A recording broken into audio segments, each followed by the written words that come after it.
Woohoo! We've got a new month, a new week, and I'm happy. Are you happy? I hope so.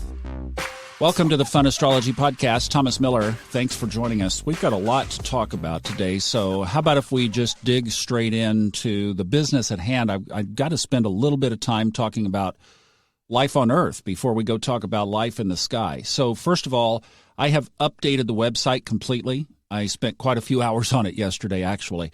So it has, let's see, first of all, toward the top, the Robert Glasscock Horary Practicum information. So if you'd like to participate in that class, all the information is there. Last night, we had an amazing kickoff to our what we're calling Healing Convergence program with our Facebook group. So if you were not part of that, come join us on Facebook. The only thing I ask you to do is just answer the questions, because I want to know that it's podcast listeners, because it's a community. It's us. And I don't want a bunch of outside people coming in with various energies and everything. So just let me know that you're listening to the podcast. This is something we're going to be doing every week now, and it's going to be hubbed, if you will, inside the Facebook group. So come join us there. It's going to be really cool as we focus our energies together for healing. And then, okay, I'm going to throw the door open. The course will be coming this weekend, all right? Give me the week to get a few more things in place, and then this weekend we will open the doors. So if you want to be part of the beta, now I'm just going to have it open for a wee little bit so that we can get some folks in and interacting around it. But this will be developmental. It's not finished, but it will open up, and I'll do a special podcast, probably Sunday, because I don't want to conflict with Saturday with Stephanie. So I'll announce it on Sunday. We'll just go ahead and do that. We'll announce it next Sunday, and there will be a special podcast to do so. Actually, you know what? I didn't even think about this. I need to check the electional, because this is pretty important. So I will find a window that looks pretty good for such things, and that's when we'll kick it off. Okay, that said, now let's look at the sky. The big one is the sun opposes Saturn. It already has 2:14 this morning Eastern time. This is what's cool, because I've got all this updated on the webpage now. All of this is there. All the week's transits are there, and the retrogrades there together where they should be. The chart is there, and the transcriptions are all updated, including Stephanie's from Saturday. Now, the moon changes signs about 45 minutes from the release of this podcast at 4:45 a.m., all times Eastern as always. And Mercury trines Chiron at 11:40 this morning.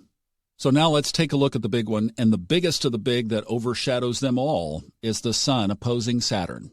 Now, I'll tell you, whenever Saturn is in some kind of an aspect with your sun, that's when your pointed little Spock ears go straight up and beep, beep, beep, beep, beep, because something is likely to be happening with you during those times. Now, do you want to hear the shadow side or the positive side first? Which one? Okay, well, let's deal with the shadow. Then we'll end on a high note. How about that? All right?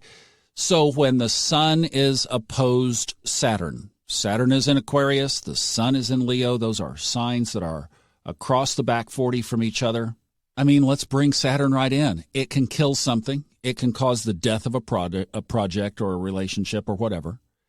It can delay something, can bring a heaviness into the space. There can be extra stress, guilt, self-judgment, etc. You know, things that we don't need in our space today, right? Haven't we had enough? And yet we have to deal with this. We have to face this. So let's look at the shadow, not to be overcome by it, but let's look at it to work with it, because in just a second I'm going to light you up with some good stuff.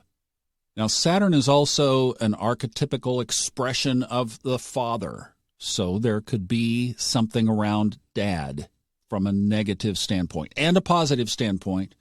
But on the negative side, it could be the loss of a father. It could be rejection or separation or tension. And as we're going through this, you could just feel heavy. You could feel down. You could feel fatigued. Now, again, I paint that not to be pessimistic and negative, but we have to look at both sides of the coin. So now let's look at the upside of this. And the primary thing that comes through, the two keywords that I've been focusing on since Saturn was back in Capricorn, structure and foundation. Remember, now those are more Capricornian characteristics, but Saturn also was the ancient ruler of Aquarius. So all of these Saturnian characteristics we bring right on across the county line, and we're still dealing with them just in a more individuated perspective. So self-discipline, getting activities done methodically, sustaining focus. Now, the one I really love about this, especially in my bracket of the age column, is if you've done life well, you get to mentor. You get to be a role model. You get to be somebody that people look up to. In fact, because it's opposite the sun, again, if you've lived the karma well, then you could actually be a go-to person that people seek you out in order to get answers when they are struggling. There's the opposition. It's another good aspect to take some time to yourself. Take yourself out of the spotlight. Don't answer all the emails right now.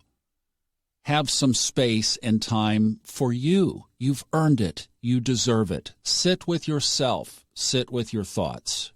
There are a couple of aspects, and they are, as we mentioned last week, with the nodes of the moon, particularly Saturn being trine the north node. And today's Geminian moon will start moving in position where it will be trine. So there's the whole karma thing.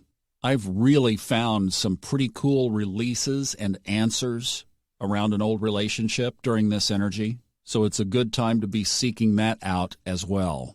So again, we never have to paint a dark picture when one of these heavier planets, shall we say, comes a-knocking, because there are some great upsides. So it's just a time to think, how are you going to be? Now, in your own chart, Saturn will be opposite its original position when you are about 15 and then about 45. So you can be kind of applying this if you're in the mid-40s age bracket or approaching it, then you could be looking forward to that as well. And if not, you've got 30 years from 15 to get ready for it. I hope you have a wonderful Monday. Thanks for spending some of it here, and I'll see you back tomorrow.